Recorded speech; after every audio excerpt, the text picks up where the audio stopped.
A 60-year-old billionaire, powerful, respected, untouchable, found dead in his mansion.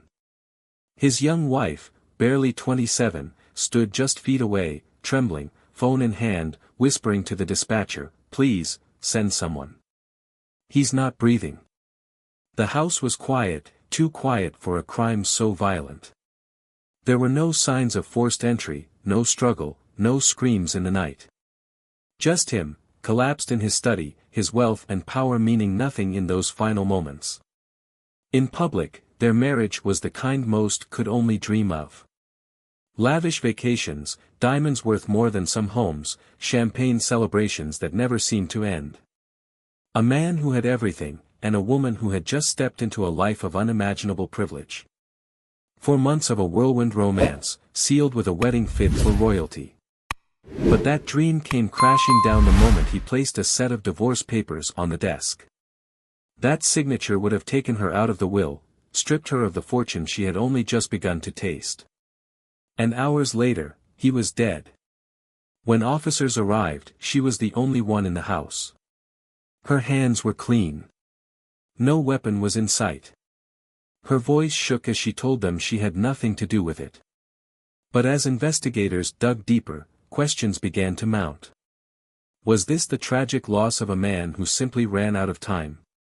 Or had his final mistake been trusting the woman he vowed to spend forever with? Today we unravel a story of power, betrayal, and a desperate fight for survival. A murder that sent shockwaves through high society. A love story that ended in blood. And a question that still lingers, was this a crime of passion, or was it something planned from the very beginning? Harrison Cole was a man who built empires. At 60 years old, he had conquered the oil industry, turned small drilling operations into billion-dollar ventures, and stood among the wealthiest men in the country. His name commanded respect in boardrooms, his deals shaped economies, and his influence reached far beyond his sprawling Texas estate. He wasn't just rich, he was untouchable, feared, admired, and envied in equal measure. Born to a working-class family in Houston, Harrison learned early that power wasn't given, it was taken. He worked his way up from the dirt-covered oil fields, negotiating his first $1 million deal before the age of 30. By 40, he had built Cole Energy into an industry giant. By 50, he had secured his place among the elite. But despite the empire he had created, there was one thing he had never truly mastered: love. His relationships, much like his business deals, were transactional. 3 marriages, 3 divorces, all ending with airtight settlements that kept his fortune firmly in his grasp. He had children, 2 sons from his first wife, both now in their 30s, distant from their father, raised more by nannies and boarding schools than by the man who provided for them. If there was one thing Harrison didn't tolerate, it was weakness, and emotions, in his eyes, were just that. His past relationships had crumbled under the weight of power imbalances, each wife realizing, eventually, that love wasn't part of the contract. But then came Elena Monroe, a woman who seemed to be unlike the others. Young, striking, with a beauty that turned heads the moment she walked into a room. She wasn't like the women Harrison usually entertained. She was hungry, ambitious, and knew exactly what she wanted. And for a man who had spent decades controlling everything and everyone around him, she was a challenge he wasn't prepared for. Elena Monroe grew up a world away from the life she found herself in. The daughter of a single mother, raised in the quiet suburbs of Atlanta, she had always dreamed of something bigger. She was smart, cunning, and, most of all, determined to never struggle the way her mother had. By the time she was 20, she had worked her way into high society, not through inheritance, but through connections, charm, and an understanding of what men with power wanted to see. A former model, an aspiring actress, and a woman who knew how to turn heads, Elena made a name for herself in elite circles. She had been linked to athletes, businessmen, even politicians, each relationship pulling her closer to the life she had always wanted. When she met Harrison Cole at an exclusive gala in New York, she wasn't just another woman in a stunning dress. She was someone who intrigued him. Harrison had seen beauty before. He had dated models, married women half his age. But Elena was different. She didn't just play the part of the adoring companion, she played the game. And for a man like Harrison, who was used to controlling every aspect of his life, that was intoxicating. Their romance moved at a pace that shocked even those closest to them. Within months, she was no longer just his date, she was his fiancée. The wedding was an event straight out of a fairy tale. A $3 million ceremony in the south of France, attended by celebrities, CEOs, and the most powerful figures in the oil industry. Magazine covers called them the perfect couple, a man who had everything, and a woman who had finally found her prince. But fairy tales, as history has proven, rarely last. Those close to Harrison started noticing the cracks almost immediately. The tension behind closed doors, the whispered arguments at galas, the shift in Elena's demeanor. She had everything she had ever wanted, wealth, power, a name that carried weight. But something was missing. And as Harrison began pulling away, as the reality of being his wife set in, the marriage that had once seemed like a dream began to turn into something else entirely. 4 months in, it was over. The divorce papers were drawn up. A prenup had already been in place, ensuring that Elena would walk away with little more than what she had brought into the marriage. And Harrison, always pragmatic, always 5 steps ahead, thought it would be a clean break. He had done this before. Women came and went. Life moved on. But this time, life didn't move on. Because the night those papers were handed to Elena, Harrison Cole was dead. Harrison Cole's mansion was more than just a home, it was a fortress. A sprawling estate on the outskirts of Houston, hidden behind wrought iron gates, guarded by private security, monitored by cameras at every entrance. The kind of place where no one came or went unnoticed. It was a Thursday night, late autumn, when the call came in. A 911 dispatcher answering a call from a woman, her voice shaking, her words almost a whisper. First responders arrived within minutes. The house was silent. No signs of a struggle. No forced entry. Just Elena, in a silk robe, standing at the foot of the grand staircase, tears streaking her face. Harrison was found in his study, slumped over his desk, lifeless. At first, it seemed almost natural. A man in his 60s, a high-stress lifestyle, a lifetime of business battles, perhaps his body had simply given out. A heart attack, maybe. A stroke. The initial assumption was that this was a tragedy, but not a crime. But then, something didn't add up. There were no pills, no sign of any medical distress.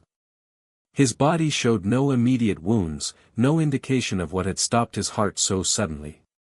And then, the first sign that this was more than just an untimely death, traces of a substance in his system. A substance that shouldn't have been there. Investigators began piecing together the final moments of Harrison Cole's life. And what they found turned this from an unfortunate death into a case that would grip the nation. Harrison was slumped over his mahogany desk, one arm hanging limply over the side, his face pressed against a pile of papers. His phone sat just inches from his outstretched fingers, the screen dark, untouched.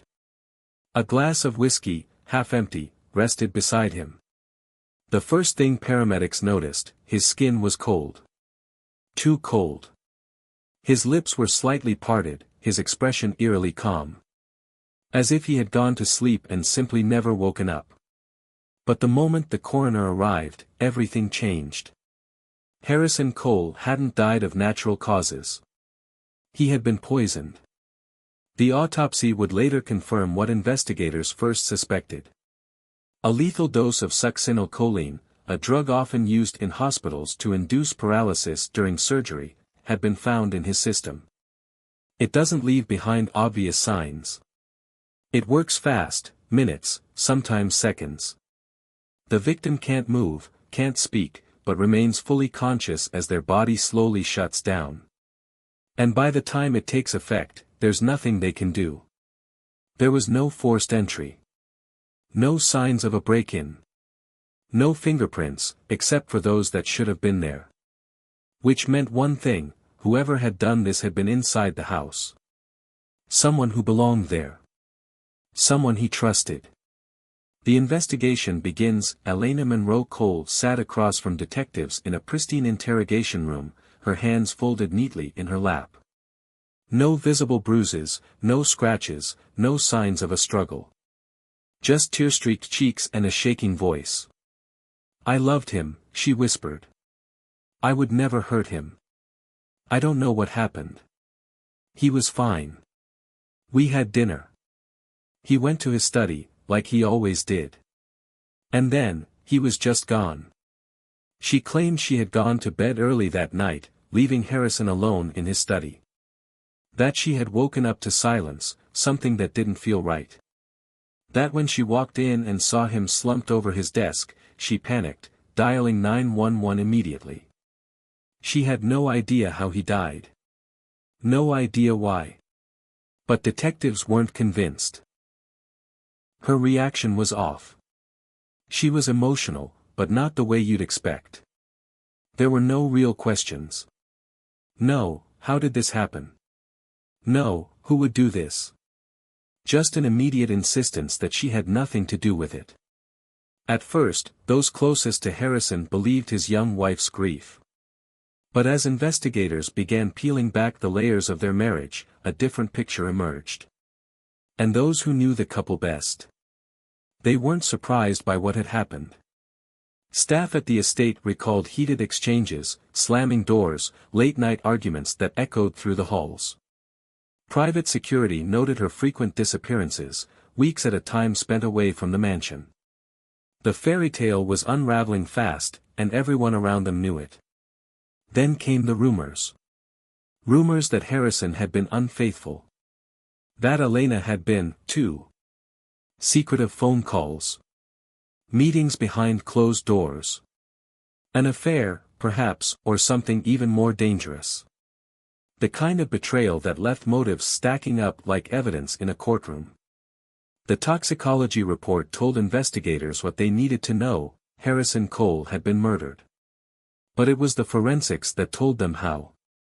Traces of succinylcholine were found in the whiskey glass. But what raised even more alarms? The lack of fingerprints. Not just on the glass, but on almost everything in the study. The desk, the chair, the papers. As if the room had been wiped down. As if someone had carefully staged the scene. But there was something else, something small, easily overlooked. Gunshot residue. Not on the body. Not on the crime scene. But on Elena's hands. The problem? There was no gun. No gunshot wound. Nothing that explained why she would have residue on her skin. Unless she had fired a weapon recently. Or, unless she had been in close proximity to one being fired. The evidence was mounting. But there was still one piece missing: the reason why. And it was hidden in a single stack of papers, sitting just beneath Harrison Cole's lifeless body. Buried beneath reports, contracts, and business documents lay a single folder. The kind that could change lives with a single signature. And inside? The divorce papers Harrison had drawn up, ready to be filed. He was done. For months in, and he wanted out. And for Elena Monroe Cole, that meant everything was about to disappear. The prenup was ironclad. If Harrison died while they were still married, she would inherit millions. But if he divorced her, she would walk away with nothing. No alimony. No settlement. No claim to his fortune. Just the life she had before, all the doors that had once been open slamming shut in an instant. Elena knew about the papers. There was no question. And what investigators needed to find out was simple: had she killed him before he could sign them? Was this a woman pushed to her breaking point? Or a carefully orchestrated crime by someone who knew exactly what was at stake? Just as investigators believed they had pieced together the motive, the case took an unexpected turn. A discovery that changed everything. Harrison Cole wasn't just preparing to divorce his young wife, he was already seeing someone else. The first whispers came from within Harrison's own circle, business partners, longtime friends, men who had known him for decades. Harrison had been careful, discreet. But not careful enough. A name kept surfacing in hushed conversations. A woman who wasn't Elena. Someone younger. Someone who worked closely with Harrison, just beneath the public eye. A personal assistant, one who had been by his side for over 2 years. Someone who knew every detail of his life, his schedule, his routines. Her name was Vanessa Wright. 29 years old. Smart. Ambitious. And, according to text messages recovered from Harrison's phone, deeply involved with him in ways that extended beyond business. A plan to leave Elena. A plan to start fresh with Vanessa. And Elena knew. But the betrayal went both ways. As detectives sifted through Elena's phone records, another name appeared. A number she had been calling late at night, always in secret. A number linked to someone Harrison Cole had despised. His name was Miguel Torres. And he wasn't just a friend.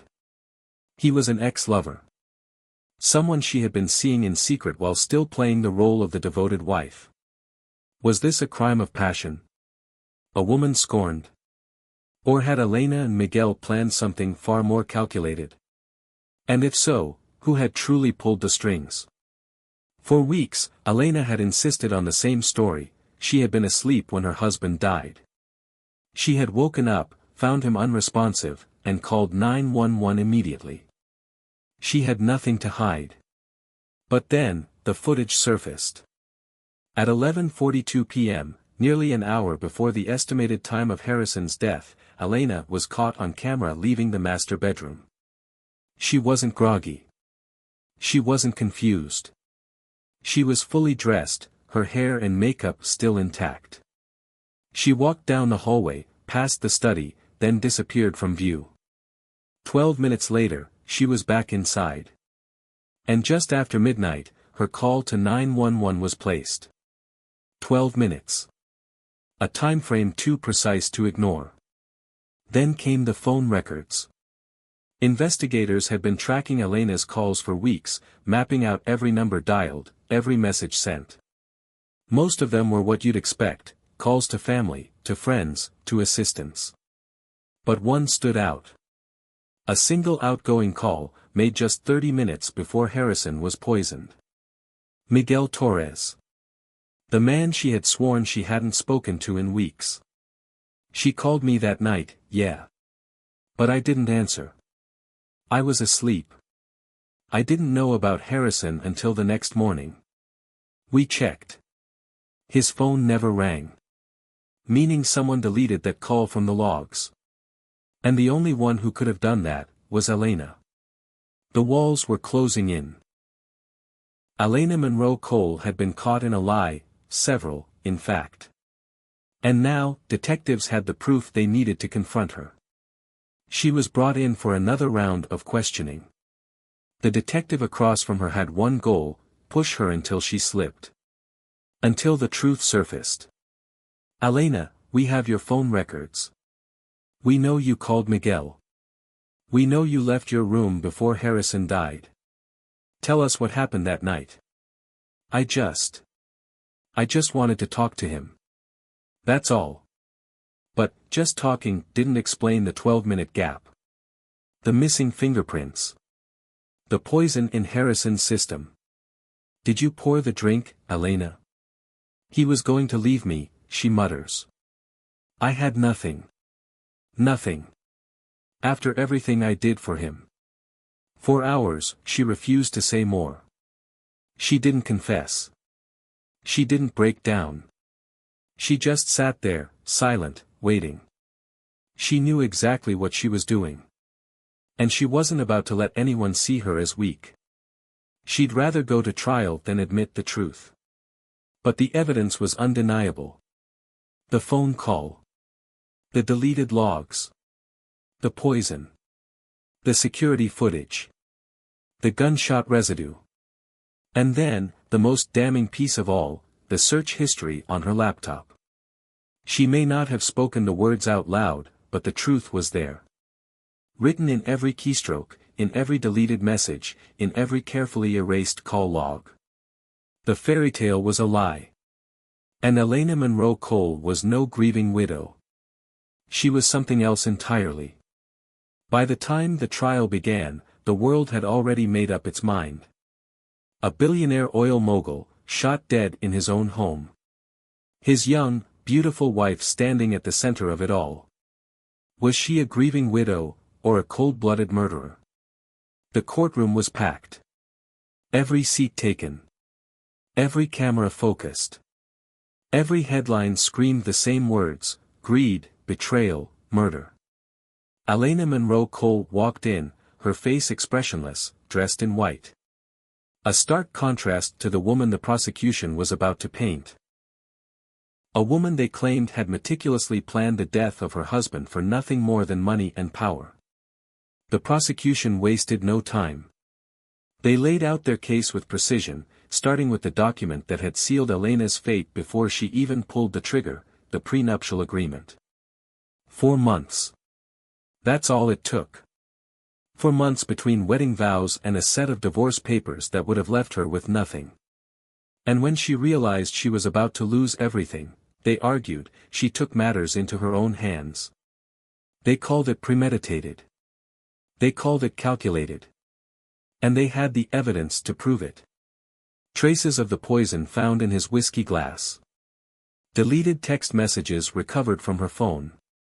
A phone call to her alleged lover, just 30 minutes before Harrison Cole took his last breath. And then, the searches. Fast-acting poisons that mimic heart attacks. How to erase fingerprints from glass. How long does succinylcholine take to kill? Her internet history read more like a murder manual than the browsing habits of an innocent woman. And when forensic analysts testified that gunshot residue was found on her hands, the room grew colder. But the defense had their own story to tell. They painted a different picture, one of a woman trapped, controlled, threatened. A woman who feared for her life. They introduced another possibility: what if someone else had entered that house? What if there was more to this than anyone had realized? They pointed to a footprint, found near the back entrance. They questioned why, if Elena had truly planned this murder so meticulously, she would have left such obvious evidence behind. Then, there was the man himself. Harrison Cole wasn't just a billionaire. He was powerful. Ruthless. And powerful men make enemies. But in the end, the jury didn't see an abused wife. They didn't see a woman who had been pushed to the edge. They saw cold calculation. They saw premeditation. They saw a woman who had everything to gain from her husband's death, and nothing to lose. The verdict? Guilty. First-degree murder. Life in prison, without the possibility of parole. As the words left the foreman's lips, Elena Monroe Cole didn't flinch. She didn't cry. She didn't beg. She simply stood, her face as unreadable as it had been the day she walked into that courthouse. But outside, the world still had questions. Had justice been served? Or was there still a missing piece to this puzzle? Today, Elena Monroe Cole sits in a maximum security prison, serving out her sentence. She maintains her innocence. Occasionally, she gives interviews, her voice steady, unwavering. I didn't kill my husband. I loved him. And one day, the truth will come out. But with the evidence stacked against her, one question remains: does the truth even matter anymore? What do you think? Was Elena Monroe Cole guilty beyond a reasonable doubt? Or is there still a missing piece to this story? Let us know your thoughts in the comments. And if you want more cases like this one, don't forget to subscribe. Because sometimes, the truth is darker than we ever imagined.